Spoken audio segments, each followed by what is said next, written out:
I'm Shelby Rowland, and I chose the topic of Lewis and Clark and their expansion. And I chose this because how cool of a concept is it if you think about if the people from history came back to the world right now, to the future, and saw how much advances we have and how much technology and how much we have come a long way from when they first explored the land. That would just like be so crazy to me. And then I also chose this because of the knowledge that they had to have and the knowledge that they learned. So they were going out with knowing nothing about anything, about any of the land, any of the people. And they also not only had to be really smart, but they had to be so brave because that is crazy. You're going out, don't know anything about it, and then they're traveling in this uncharted territory. So a little bit of background about them is before the expedition began, President Thomas Jefferson had this dream for about 30 years, I believe, that he wanted to expand the U.S. He believed that for safety reasons and economic reasons, the U.S. needed to be bigger. So what he did was he purchased the Louisiana Territory from the French. The French had just gained this land from the Spanish, and Jefferson sent a ambassador over there to tell them that, hey, the U.S., we want this land. If you don't let us buy it, he's going to take it by force. Like, either way, I'm going to get what I want. So then they let him purchase the land, and then the U.S. doubled in size overnight. And then Jefferson put together an expedition crew. It was led by Meriwether Lewis and William Clark. So Lewis was chosen by Jefferson because he was actually Jefferson's secretary at the time, and Clark was chosen by Lewis to be his co-captain and co-leader of the whole journey. So they set out on this journey, and it wasn't that big of a group that you would think it would be. So during the journey, they ran into these Native American tribes, and one of these main tribes is going to be the Shoshones, and they stayed with them for about a winter because of how cold it was, and they couldn't travel and all this. And before they left with the Shoshones, they actually gained 2 new members. They told this fur trader, who was going to be their interpreter, that they wanted him to come along and they would pay him that he could also bring his wife. And this was Sacagawea and her husband, and he has a name. I'm just terrible at pronouncing it, and I'm not even going to try. So they joined them on their expedition.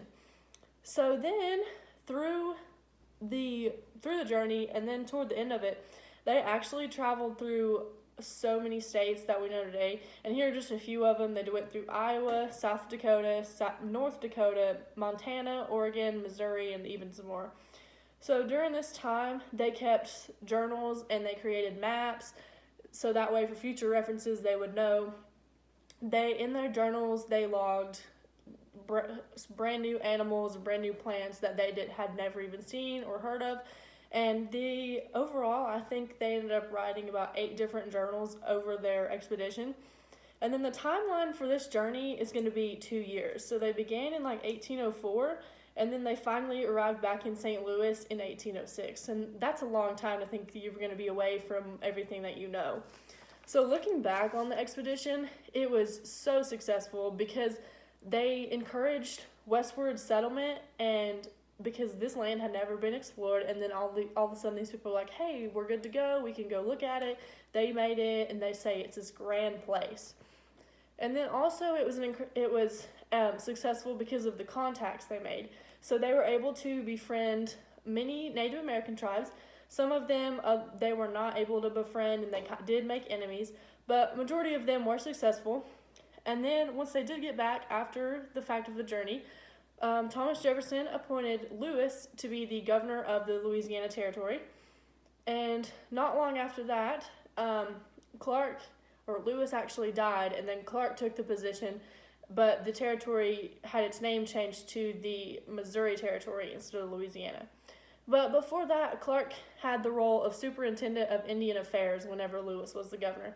So Lewis kind of got the big job, and Clark kind of got the vice president, the second job, and then he was bumped up to the governor.